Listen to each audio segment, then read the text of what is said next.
Hello everyone, welcome to Shri. देखिए, Uttar Pradesh PCS और RO की प्रीलिम टेस्ट सीरीज चलाई जा रही है 2023 की। यह टेस्ट नंबर आपका 100 है। 99 टेस्ट ऑलरेडी कंप्लीट हो चुका है। प्ले लिस्ट बना रही है, आप लोग जाकर के देख सकते हैं। देखिए, अगर आप किसी भी स्टेट पीसीएस की प्रिपरेशन कर रहे हैं, जैसे कि BPSC, MPPSC, Jharkhand PCS, Uttarakhand PCS, Himachal Pradesh PCS, Chhattisgarh PCS, Himachal Pradesh PCS या फिर आरएस, तो आप मेरा टेस्ट सीरीज को देखिए, आपको काफ़ी फ़ायदा मिलेगा। या किसी वनडे एग्जाम की प्रिपरेशन कर रहे हैं तो भी आप मेरे टेस्ट सीरीज को देखिए, क्योंकि जो भी क्वेश्चंस हैं वो सभी प्रतियोगिता परीक्षाओं के लिए काफ़ी इंपॉर्टेंट है। देखिए, जो लोग फर्स्ट टाइम विजिट कर रहे हैं हमारे चैनल पे, चैनल को सब्सक्राइब कर लें। सब्सक्राइब करने के बाद से बेल आइकन को प्रेस कर लें कि मेरी जब भी वीडियो आए तो उनको नोटिफिकेशन मिल जाएगा। देखिए, ये जो है कि 100वां टेस्ट है ये, तो आज हमें जो है कि 100 शेयर चाहिए, ठीक है। तो आप लोग जो है कि जो भी लोग देखेंगे वीडियो को वो शेयर करेंगे, ठीक है। तो स्टार्ट करते हैं। फर्स्ट क्वेश्चन है, गलत कथन की पहचान कीजिए। अब तक की गठित वित्त आयोग में प्रथम वित्त आयोग के अध्यक्ष केसी नियोगी थे। के संथानन ने राष्ट्रीय विकास परिषद को सुपर कैबिनेट की संज्ञा दी थी। पहली बार जून 1980 में अंतर्राज्यीय परिषद की स्थापना की गई एंड 1 जनवरी 2015 को मंत्रिमंडल के प्रस्ताव के तहत राष्ट्रीय भारत परिवर्तन संस्थान नीति आयोग की स्थापना की गई। देखिए, इसमें से आपको गलत कथन बताना है, ठीक है। अब तक की जो भी गठित की गई है वित्त आयोग, उसमें से जो प्रथम वित्त आयोग के अध्यक्ष थे वो कौन थे? केसी नियोगी थे। बिल्कुल सही है। के संस्थानन ने राष्ट्रीय विकास परिषद को सुपर कैबिनेट की संज्ञा दी थी। किसने? के संथानन ने। तो ये भी आपका सही है। और पहली बार जून 1980 में अंतर्राज्यीय परिषद की स्थापना की गई। देखिए, पहली बार जो है कि जून 1980 में नहीं की गई, पहली बार जून 1990 में अंतर्राज्यीय परिषद की स्थापना की गई। और इसकी पहली बैठक कब की गई? तो 10 अक्टूबर 1990 को। तो ये आपका गलत है। और 1 जनवरी 2015 को मंत्रिमंडल के प्रस्ताव के तहत राष्ट्रीय भारत परिवर्तन संस्थान, जो कि नीति आयोग है, उसकी स्थापना की गई। तो ये सब सारे सही हैं, बट सी ऑप्शन आपका क्या है? ये गलत है। भारतीय संविधान के भाग एवं अनुच्छेद से संबंधित गलत युग्म की पहचान कीजिए। संघ एवं उनका राज्य क्षेत्र, अनुच्छेद 1 से 4। आपात उपबंध, अनुच्छेद 352 से 360। निर्वाचन, अनुच्छेद 324 से 328। पंचायतें, अनुच्छेद 243 क से 243 अ तक। देखिए, जो भाग दिए गए हैं और अनुच्छेद दिए गए हैं, इसमें से आपको गलत युग्म बताना है। अगर संघ की बात करें और उनका राज्य क्षेत्र की बात करें तो इनके बारे में संविधान में अनुच्छेद 1 से लेकर के 4 तक वर्णन किया गया है। आपात उपबंध की बात करें हम तो अनुच्छेद 352 से लेकर के 360 तक इसमें आपात उपबंध के बारे में वर्णन किया गया है।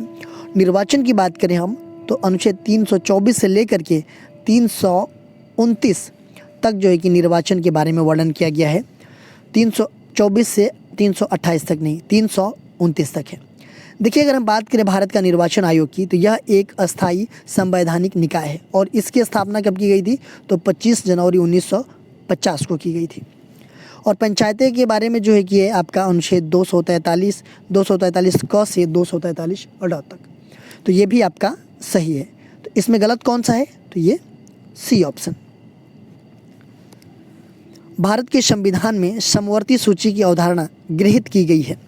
ग्रेट ब्रिटेन के संविधान से, कनाडा के संविधान से, ऑस्ट्रेलिया के संविधान से, यूएसए के संविधान से। भारत के संविधान में समवर्ती सूची की अवधारणा गृहीत की गई है। कहाँ के संविधान से? तो ये किया गया है आपका ऑस्ट्रेलिया के संविधान से। सी ऑप्शन आपका सही है। देखिए, जो संविधान की 7वीं अनुसूची है, 7वीं अनुसूची में 3 लिस्ट है। कौन कौन? संघ सूची, राज्य सूची, समवर्ती सूची। तो जो समवर्ती सूची है उसके बारे में पूछा जा रहा है। तो ये जो है कि लिया गया है कहाँ से? तो ऑस्ट्रेलिया के संविधान से। देखिए, जो भी विषय संघ सूची में आते हैं उन पे जो है कि केंद्र सरकार जो है कि नियम बनाएगी। जो राज्य सूची में जो विषय आते हैं उस पर राज्य नियम बनाएगा, और जो विषय समवर्ती सूची में आएगा उस पर जो है कि दोनों नियम बना सकते हैं, केंद्र और राज्य। लेकिन सबसे ज़्यादा जो है कि प्रभावकारी किसका नियम होगा? तो वो होगा आपका केंद्र का। तो ये हो जाएगा आपका सी ऑप्शन। निम्नलिखित में से कौन सा कथन रेगुलेटिंग एक्ट 1773 के बारे में सही नहीं है? इस अधिनियम के माध्यम से भारत में ईस्ट इंडिया कंपनी पर संसदीय नियंत्रण स्थापित करने का प्रयास किया गया। दूसरा है कि इसके द्वारा मद्रास एवं बम्बई के गवर्नर बंगाल के गवर्नर जनरल के अधीन हो गए। तीसरा है कि इस अधिनियम के अंतर्गत कलकत्ता में 1774 ईस्वी में एक उच्चतम न्यायालय की स्थापना की गई। एंड चौथा है कि लॉर्ड कॉर्नवालिस इस कलकत्ता उच्चतम न्यायालय के प्रथम मुख्य न्यायाधीश थे। देखिए, इसमें आपको रेगुलेटिंग एक्ट 1773 के बारे में सही नहीं है पूछा जा रहा है। देखिए, जो रेगुलेटिंग एक्ट 1773 था, इस अधिनियम के माध्यम से भारत में ईस्ट इंडिया कंपनी पर संसदीय नियंत्रण स्थापित करने का प्रयास किया गया, बिल्कुल सही है। और इसके द्वारा मद्रास और बम्बई के जो गवर्नर थे बंगाल के गवर्नर जनरल के अधीन हो गए, ये भी आपका सही है। इस अधिनियम के अंतर्गत कलकत्ता में 1774 ईस्वी में क्या बनाया गया, एक उच्चतम न्यायालय की स्थापना की गई, ये भी आपका बिल्कुल सही है। और लॉर्ड कॉर्नवालिस इस कलकत्ता उच्चतम न्यायालय के प्रथम मुख्य न्यायाधीश थे। देखिए, ये गलत है। 1774 ईस्वी में तो कलकत्ता में उच्चतम न्यायालय की स्थापना कर दी गई, ठीक है, लेकिन यहाँ पे जो सर्वोच्च न्यायालय था उसमें सर एलिज इम्पे को मुख्य न्यायाधीश तथा 3 अन्य न्यायाधीश बनाए गए थे, न कि लॉर्ड कॉर्नवालिस को। तो ये गलत है आपका, तो ये हो जाएगा आपका डी ऑप्शन। असत्य कथन की पहचान कीजिए। विधान परिषद में मंत्रिपरिषद के विरुद्ध अविश्वास प्रस्ताव पारित कर उसे पदच्युत नहीं किया जा सकता। धन विधेयक विधान परिषद में प्रस्तावित नहीं किया जा सकता। राज्य की मंत्रिपरिषद विधान परिषद के प्रति उत्तरदायी होती है। और डी है कि विधान परिषद के सदस्यों की संख्या अधिकतम राज्य के विधानसभा सदस्यों की संख्या की 1/3 होती है, जो कि 40 से कम नहीं हो सकती है। बात की जा रही है विधान परिषद में मंत्रिपरिषद के विरुद्ध अविश्वास प्रस्ताव पारित कर उसे पदच्युत नहीं किया जा सकता है, बिल्कुल सही है, ठीक है। जो धन विधेयक होता है वो विधान परिषद में प्रस्तावित नहीं किया जा सकता है। किस में किया जाता है, तो वो जो है कि विधान सभा में किया जाता है, न कि विधान परिषद में। और राज्य की जो मंत्रिपरिषद होती है वो विधान परिषद के प्रति उत्तरदायी होती है, यहाँ पे बताया गया है। लेकिन राज्य की मंत्रिपरिषद विधान परिषद के प्रति उत्तरदायी नहीं होती है। किसके प्रति उत्तरदायी होती है, तो राज्य की मंत्रिपरिषद जो है कि विधानसभा के प्रति उत्तरदायी होती है, तो ये आपका गलत है। और विधान परिषद के जो सदस्य होते हैं, सदस्यों की संख्या अधिकतम जो है कि कितना हो सकता है, राज्य में जो विधानसभा के सदस्य हैं उनके 1/3 हो सकता है, जो कि 40 से कम नहीं हो सकती है। ये भी आपका सही है। तो गलत कौन सा है, तो गलत है आपका सी ऑप्शन की राज्य की जो मंत्रिपरिषद होती है वो विधान परिषद के प्रति उत्तरदायी नहीं होती है। किसके प्रति उत्तरदायी होती है, विधानसभा के प्रति उत्तरदायी होती है। तो ये हो जाएगा आपका सी ऑप्शन। उत्तर प्रदेश के लोक नृत्यों में से गलत युग्म बताइए। देवी बुंदेलखंड, कार्तिक बुंदेलखंड, नटवरी पूर्वांचल, चौरसिया नृत्य कुशीनगर। देखिए, उत्तर प्रदेश के कुछ नृत्य हैं। देवी नृत्य जो लोक नृत्य वो कहाँ पे होता है, तो वो बुंदेलखंड में होता है। कार्तिक ये भी बुंदेलखंड में होता है। नटवरी ये पूर्वांचल का है। और चौरसिया जो नृत्य है ये कुशीनगर में नहीं होता है। चौरसिया नृत्य जो है कि जौनपुर के कहारों के द्वारा किया जाता है। तो ये हो जाएगा आपका डी। गलत युग्म बताइए। किशन महाराज तबला वादन, बिंदादीन पखावज, शंभू महाराज कथक, पंडित रविशंकर सितार। इसमें से गलत युग्म बताना है, ठीक है। किशन महाराज जो हैं वो जो है कि तबला वादन से संबंधित हैं, ठीक है। किशन महाराज किससे संबंधित हैं, तबला वादन से संबंधित हैं। बिंदादीन ये जो है कि पखावज से संबंधित नहीं है, ये जो है कि कथक के एक नर्तक थे। शंभू महाराज ये भी कथक से। पंडित रविशंकर ये सितार से संबंधित है। तो गलत कौन सा है, ये बी, बिंदादीन जो है कि ये कथक के नर्तक थे। कौन सही सुमेलित नहीं है, बिजनौर, गंगा, पीलीभीत, शारदा, आगरा, चंबल, सोनभद्र, गंगा। पूछा जा रहा है कौन सा सुमेलित नहीं है। देखिए, जो गंगा है ये जो है कि उत्तर प्रदेश में कहाँ से प्रवेश करती है, तो बिजनौर से प्रवेश करती है। शारदा नदी ये उत्तर प्रदेश में पीलीभीत से प्रवेश करती है। चंबल नदी ये जो है कि उत्तर प्रदेश में आगरा से प्रवेश करती है। और गंगा नदी जो है कि कहाँ से प्रवेश करती है, ये तो बिजनौर से करती है ना। सोनभद्र से कौन सी नदी प्रवेश करती है उत्तर प्रदेश में, तो सोनभद्र से जो है कि सोन नदी उत्तर प्रदेश में सोनभद्र जिले से प्रवेश करती है। तो ये हो जाएगा आपका डी ऑप्शन। जनगणना 2011 के अनुसार 0 से 6 वर्ग के सर्वाधिक जनसंख्या वाले राज्य का घटता क्रम है। महाराष्ट्र, उत्तर प्रदेश, बिहार, मध्य प्रदेश। उत्तर प्रदेश, बिहार, महाराष्ट्र, मध्य प्रदेश। बिहार, उत्तर प्रदेश, महाराष्ट्र, मध्य प्रदेश। उत्तर प्रदेश, महाराष्ट्र, बिहार, मध्य प्रदेश। देखिए 2011 के जनगणना के अकॉर्डिंग जो 0 से 6 आयु वर्ग के हैं लोग बच्चे, उसमें से सर्वाधिक जनसंख्या वाले राज्यों का क्या घटता क्रम पूछा जा रहा है। तो देखिए सबसे ज़्यादा जो है कि उत्तर प्रदेश में है 0 से 6 आयु वर्ग के सर्वाधिक जनसंख्या वाले, उसके बाद से बिहार में, उसके बाद महाराष्ट्र में, उसके बाद मध्य प्रदेश में। तो ये हो जाएगा आपका बी ऑप्शन। विश्व के प्रमुख लौह अयस्क क्षेत्र एवं देश का गलत युग्म बताइए। कुछ क्षेत्र का नाम दिया गया है और कुछ कंट्री का नाम दिया गया है। जो लौह अयस्क क्षेत्र हैं, निझनी तागिल लौह अयस्क क्षेत्र, ये जो है कि रूस में है, ठीक है। इताबीरा पहाड़ी, ये कहाँ पे है? ये आपका ब्राज़ील में है। अल्बामा, ये कहाँ पे है? तो ये आपका अमेरिका का ये लौह अयस्क क्षेत्र है। और पिलबारा क्षेत्र की हम बात करें तो ये दक्षिण अफ्रीका का नहीं है, ये जो है कि ऑस्ट्रेलिया का लौह अयस्क क्षेत्र है। तो ये हो जाएगा आपका डी ऑप्शन। गलत युग्म की पहचान कीजिए। मूला परियोजना महाराष्ट्र, बाकली बांध परियोजना राजस्थान, मोठा नहर पश्चिम बंगाल, बीर परियोजना महाराष्ट्र। इसमें गलत युग्म की पहचान करना है, ठीक है। मूला परियोजना ये कहाँ पे है? तो मूला परियोजना है आपका महाराष्ट्र में, ठीक है। बाकली बांध परियोजना कहाँ पे है? तो ये राजस्थान में है। और मोठा नहर ये जो है कि आपका पश्चिम बंगाल में नहीं है, यह आपका महाराष्ट्र में है। और बीर परियोजना कहाँ पे है? तो ये भी महाराष्ट्र में है। तो गलत कौन सा है? तो ये सी ऑप्शन। मोठा नहर कहाँ पे? तो ये महाराष्ट्र में, न कि पश्चिम बंगाल में। विश्व के प्रमुख ज्वालामुखी एवं उनके देश का गलत युग्म बताइए। Mount Popa Myanmar, Tacana Guatemala, Mount Erebus Antarctica, Merapi संयुक्त राज्य अमेरिका। विश्व के प्रमुख ज्वालामुखी एवं उनसे देश का गलत युग्म बताना है आपको। देखिए माउंट पोपा ये जो है कि म्यांमार का ये जो है कि मृत ज्वालामुखी है। टकाना ये जो है कि ग्वाटेमाला की ज्वालामुखी है। माउंट इरेबुस ये आपका अंटार्कटिका की ज्वालामुखी है। और मेरापी जो है ये कहाँ की ज्वालामुखी है? तो ये इंडोनेशिया की ज्वालामुखी है। तो ये गलत कौन सा है? ये डी ऑप्शन। 74वें संविधान संशोधन अधिनियम 1992 को किस राष्ट्रपति द्वारा अनुमोदित किया गया था? Doctor Shankar Dayal Sharma, doctor Zakir Hussain, doctor VV Giri, doctor Sarvepalli Radhakrishnan. 74वां संविधान संशोधन अधिनियम 1992 को किस राष्ट्रपति के द्वारा जो है कि अनुमोदित किया गया था? तो देखिए जो 74वां संविधान संशोधन अधिनियम था 1992 का, यह डॉक्टर शंकर दयाल शर्मा जी के द्वारा अनुमोदित किया गया था। कब किया गया था? तो ये 20 अप्रैल 1993 को, 20 अप्रैल 1993 को जो है कि डॉक्टर शंकर दयाल शर्मा जी के द्वारा अनुमोदित किया गया था।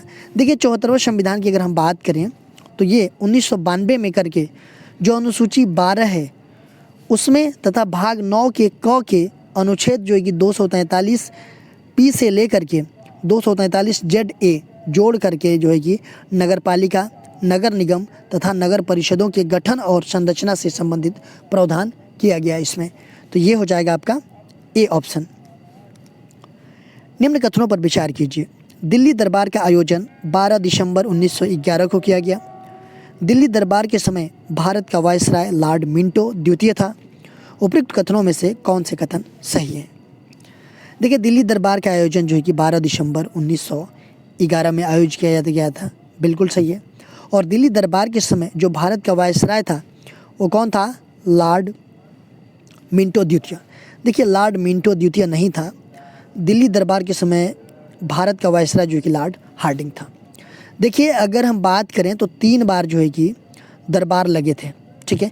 और ये जो 1911 का जो दरबार था ये आपका तीसरा दरबार था जिसमें स्वयं जॉर्ज पंचम आए थे। देखिए कब कब हुआ दरबार लगा? 1877 में, 1903 में, 1911 में। ठीक है, तो देखिए ये जो है कि पहला सही है, दूसरा क्या है, गलत है, तो ये हो जाएगा केवल ए सही है। उत्तर प्रदेश के प्रमुख लोक नृत्य धुरिया के संबंध में सत्य कथन की पहचान कीजिए। वह लोक नृत्य उत्तर प्रदेश के बुंदेलखंड क्षेत्र का है। इस नृत्य में कुम्हार लोग स्त्री वेश धारण कर महिला भाव भंगिमाओं को प्रदर्शित कर नृत्य करते हैं। बात की जा रही है धुरिया लोक नृत्य के संबंध में। देखिए धुरिया लोक नृत्य जो है ये उत्तर प्रदेश का लोक नृत्य है और ये जो है कि उत्तर प्रदेश के बुंदेलखंड क्षेत्र का ये है लोक नृत्य धुरिया।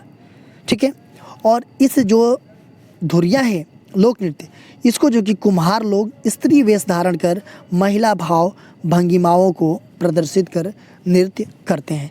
तो ये भी आपका सही है और पहला भी सही है, तो ये हो जाएगा 1 और 2 दोनों सही है, इसी ऑप्शन आपका हो जाएगा। उत्तर प्रदेश के प्रमुख मेले और उनके आयोजन स्थल का गलत युग पहचानिए।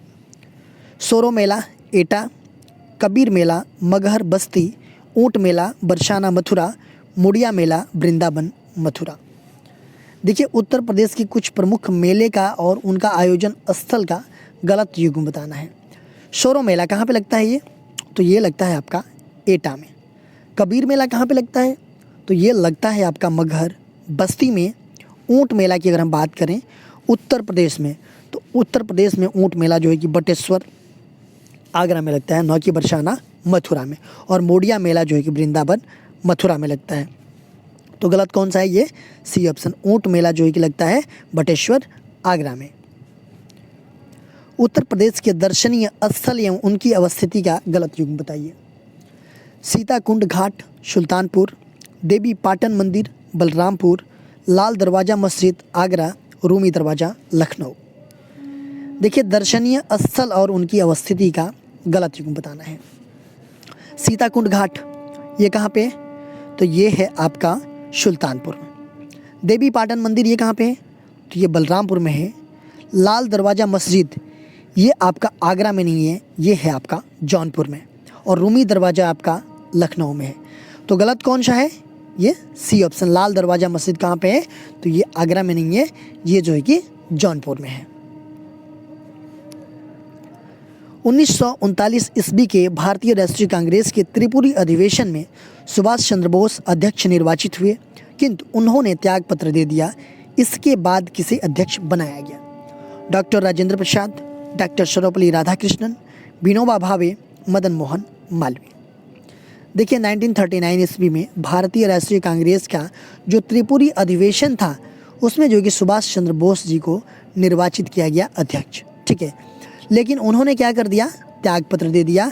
और इसके बाद किसे अध्यक्ष बनाया गया, तो बनाया गया किसको, डॉक्टर राजेंद्र प्रसाद को।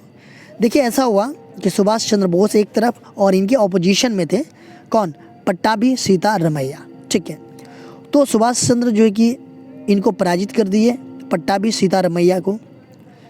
और जितने भी कार्यकारिणी के जो भी सदस्य थे उसमें से ज़्यादा जो है कि गांधी जी के समर्थक थे। और ये पट्टाभी सीतारमैया भी थे, ये भी जो है कि गांधी जी के ही समर्थक थे। ठीक है, इस वजह से सुभाष चंद्र बोस जी ने क्या किया कि त्यागपत्र दे दिया। और उसके बाद त्यागपत्र देने के बाद से किसको बनाया गया, तो डॉक्टर राजेंद्र प्रसाद को बनाया गया। तो ये हो जाएगा आपका ए ऑप्शन। निम्न में से किसका आगमन भारत में सबसे पहले हुआ था? डच, फ्रांसीसी, पुर्तगाली, अंग्रेज। किसका आगमन भारत में सबसे पहले हुआ था? तो देखिए सबसे पहले कौन आया, तो सबसे पहले पुर्तगाली आए पहले नंबर पे। ठीक है, उसके बाद से दूसरे नंबर पे कौन आया, डच आए। तीसरे नंबर पे कौन आया, अंग्रेज आए। चौथे नंबर पे आपके फ्रांसीसी आए इसमें। ठीक है, तो ये हो जाएगा आपका सी ऑप्शन। सौर मंडल के संबंध में निम्न कथनों पर विचार कीजिए। सौर हमारे सौर मंडल का केंद्र है और सूर्य हमारे सौर मंडल का केंद्र है और पृथ्वी उसकी परिक्रमा करती है, जिसका प्रतिपादन सर्वप्रथम कॉपरनिकस ने किया था। दूसरा है कि सौर मंडल का सबसे छोटा ग्रह कौन सा है, बुध है। देखिए सूर्य जो है हमारे सौर मंडल के केंद्र में है, बिल्कुल सही है। और पृथ्वी क्या करती है कि उसकी परिक्रमा करती है, जिसका प्रतिपादन सर्वप्रथम किसने किया था, तो कॉपरनिक ने किया था। ठीक है, बिल्कुल सही है। दूसरा है कि सौर मंडल का जो सबसे छोटा ग्रह है वो कौन है? बुध है। सौर मंडल का छोटा ग्रह बुध है, ये भी आपका सही है। देखिए बुध और शुक्र के पास में कोई उपग्रह नहीं है और सौर मंडल का सबसे बड़ा ग्रह कौन सा है? तो वो है आपका बृहस्पति। ठीक है, सबसे छोटा बुध, तो ये भी सही है आपका और पहला भी सही है, तो ये हो जाएगा आपका 1 और 2 दोनों सही हैं। देखिए क्वेश्चन पूछा गया था आप लोगों से पिछले वीडियो में, केंद्रीय आलू शोध संस्थान कहाँ अवस्थित है? शिमला, राजमुंद्री, मैसूर, कटक। केंद्रीय आलू शोध संस्थान ये कहाँ पे सिचुएटेड है? तो ये सिचुएटेड है आपका शिमला में। ए ऑप्शन आपका सही है। आज के क्वेश्चन देख लेते हैं। हिमालय पर्वत निम्नलिखित में से किस कल्प के हैं? नवजीव कल्प, मध्य जीव कल्प, पूरा जीव कल्प, पूर्व कैम्ब्रियन। हिमालय पर्वत निम्नलिखित में से किस कल्प के हैं? इसका आंसर आप लोग कमेंट बॉक्स में बताइएगा। इसका आंसर मैं नेक्स्ट वीडियो में आप लोगों को बताऊंगा। देखिए आप मेरे चैनल को सब्सक्राइब कर लीजिए। सब्सक्राइब करने के बाद से बेल आइकन को प्रेस कर लीजिए कि मेरी जब भी वीडियो आए तो आपको नोटिफिकेशन मिल जाए। मेरा दूसरा चैनल है श्री GS पॉइंट, आप इसको भी सब्सक्राइब कर लीजिए। फेसबुक पे मेरा पेज है स्टडी विद श्री के नाम से और इंस्टाग्राम पे हमारी ID है study with Shri 25 and Shri GS point और टेलीग्राम का हमारा चैनल है स्टडी विद श्री। इन सब सारे का लिंक आपको डिस्क्रिप्शन में मिल जाएगा, वहाँ पे क्लिक करते आप यहाँ पे पहुँच जाएंगे। तो इन सब सारे जगहों से कनेक्ट हो जाइए क्योंकि इन सब सारे जगहों पे स्टडी से रिलेटेड चीज़ें पोस्ट की जाती है जिससे आप लोगों को फ़ायदा पहुँच सकता है। दोस्तों वीडियो अच्छी लगती है तो आप लोग एक लाइक कर दिया कीजिए, एक अच्छा सा कमेंट्स कर दिया कीजिए, अपने दोस्तों में शेयर जरूर किया कीजिए। अगर वीडियो अच्छी नहीं लगती है तो आप लोग डिसलाइक कर दिया कीजिए और कमेंट बॉक्स में मुझे बताइए डिसलाइक क्यों किया। वीडियो देखने के लिए धन्यवाद।